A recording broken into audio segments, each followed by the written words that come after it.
देव उठणे व प्रबोधिनी एकादशी कथा।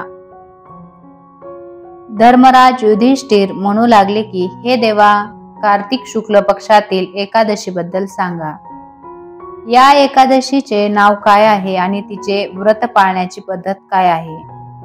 हे व्रत केल्याने कोणते फळ मिळते?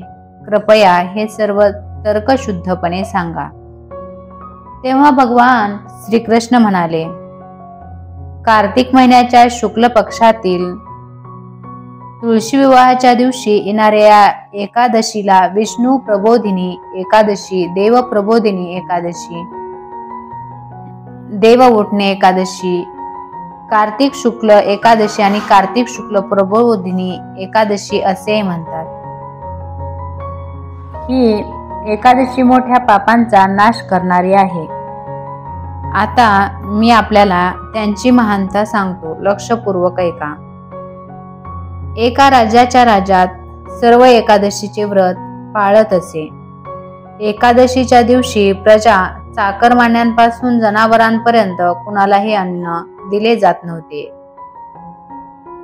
एके दिवशी दुसऱ्या राज्यातील एक माणूस राजाकडे आला आणि म्हणाला, महाराज, कृपया मला कामावर ठेवा। तेव्हा राजाने त्याच्या पुढे एक अट घातली की, ठीक आहे, ठेवू, पण रोज तुम्हाला जेवायला सगळं मिळेल, पण एकादशीला जेवण मिळणार नाही। त्या माणसाने त्यावेळी होकार दिला, पण एकादशीच्या दिवशी त्याला फलाहार दिल्याने तो राजासमोर जाऊन विनवणी करू लागला की, महाराज, याने माझे पोट भरणार नाही, मी उपाशी मरेन, मला अन्न द्या। राजाने त्याला परिस्थितीची आठवण करून दिली, परंतु तो अन्न सोडण्यास तयार नव्हता। नंतर राजाने त्याला पीठ, डाळ, तांदूळ इत्यादी दिले। नेहमीप्रमाणे तो नदीवर पोहोचला, अंघोळ करून अन्न शिजवू लागला। जेवण तयार झाल्यावर तो देवाला हाक मारू लागला की, ए देवा, अन्न तयार आहे। त्याच्या हाकेवर भगवान पितांबर धारण करून चतुर्भुज रूपात आले आणि प्रेमाने त्यासोबत भोजन करू लागले। अन्न खाऊन देव अंतर्धान पावला आणि तो आपल्या कामाला गेला। 15 दिवसांनी पुढच्या एकादशीला तो राजाला म्हणू लागला, महाराज, मला दुप्पट सामुग्री द्या। त्या दिवशी मी उपाशी राहिलो। राजाने कारण विचारले असता त्याने सांगितले की, देवही माझ्यासोबत जेवतो, म्हणूनच ही सामग्री आम्हा दोघांसाठी पूर्ण नाही। हे ऐकून राजाला फार आश्चर्य वाटले। राजा म्हणाला की, देव तुझ्याबरोबर खातो यावर माझा विश्वास बसत नाही। मी खूप व्रत पाळतो आणि पूजा करतो, पण देव मला कधीच दिसला नाही। राजाचे म्हणणे ऐकून तो म्हणाला की, महाराज, विश्वास बसत नसेल तर या आणि बघा। राजा एका झाडामागे लपून बसला। त्या व्यक्तीने जेवण तयार केले आणि देवाला हाक मारली, पण देव आला नाही। शेवटी तो म्हणाला की, अरे देवा, तू आला नाहीस तर नदीत उडी मारून जीव देईन, पण देव आला नाही। मग प्राण अर्पण करण्यासाठी तो नदीकडे गेला। आपल्या प्राणाची आहुती देण्याचा त्याचा ठाम इरादा जाणून लवकरच देव प्रकट झाले आणि त्याला थांबवले आणि त्यांनी एकत्र बसून जेवण केले। खाऊन पिऊन झाल्यावर त्यांनी त्याला आपल्या विमानात बसवून आपल्या निवासस्थानी नेले। हे पाहून राजाने विचार केला की, मन शुद्ध असल्याशिवाय उपवासाचा फायदा नाही। यातून राजाला ज्ञान प्राप्त झाले। त्यानेही मनापासून उपवास केला आणि शेवटी स्वर्ग प्राप्ती झाली। देव उठणे एकादशीच्या दिवशी काय करावे आणि काय करू नये?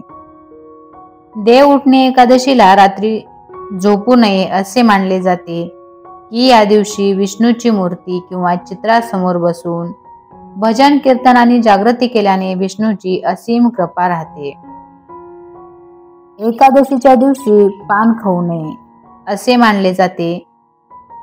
सुपारी खाल्ल्याने मनातील रजो निवृत्तीची प्रवृत्ती होते। या साधकाने सात्विक नीतिमत्ता ठेवून विष्णूची साधना करावी। एकादशीच्या दिवशी इतरांची निंदा करणे आणि वाईट करणे टाळा. असे केल्याने जीवनात नकारात्मकता वाढू शकते. असे मानले जाते की एकादशीच्या दिवशी पाठ फिरवणे टाळावे. असे केल्याने अपमान होऊ शकतो आणि सन्मान गमावला जाऊ शकतो. एकादशीच्या दिवशी राग टाळावा, त्यामुळे मानसिक ताण वाढतो. त्यामुळे भक्तिभावाने विष्णूची पूजा करावी. जर कोणी चूक केली तर त्याला माफ करा. देव उठणे एकादशीच्या दिवशी तामसिक अन्नाचे सेवन करू नये. या दिवशी भाताचे सेवन करू नये. तसेच एकादशीच्या दिवशी तुळशीची पाने तोडू नयेत. पूजेच्या 1 दिवस आधी तुळशीची पाने तोडून घ्यावी. एकादशीच्या दिवशी काय करावे? देव उठणे एकादशीच्या दिवशी भगवान विष्णू, देवी लक्ष्मी आणि तुळशीच्या झाडाची पूजा करावी. या दिवशी गरीब आणि गरजूंनी आपल्या क्षमतेनुसार अन्न, पैसा आणि उबदार कपडे दान करावेत. देव उठणे एकादशीच्या दिवशी पूजेच्या वेळी भोग अर्पण करताना विष्णूला तुळस अर्पण करावी. असे मानले जाते की तुळशीच्या पानांशिवाय विष्णू भोग अर्पण करत नाहीत. देव उठणे एकादशीच्या दिवशी रात्री जागरण आणि भजन कीर्तनाचे कार्य शुभ मानले जाते.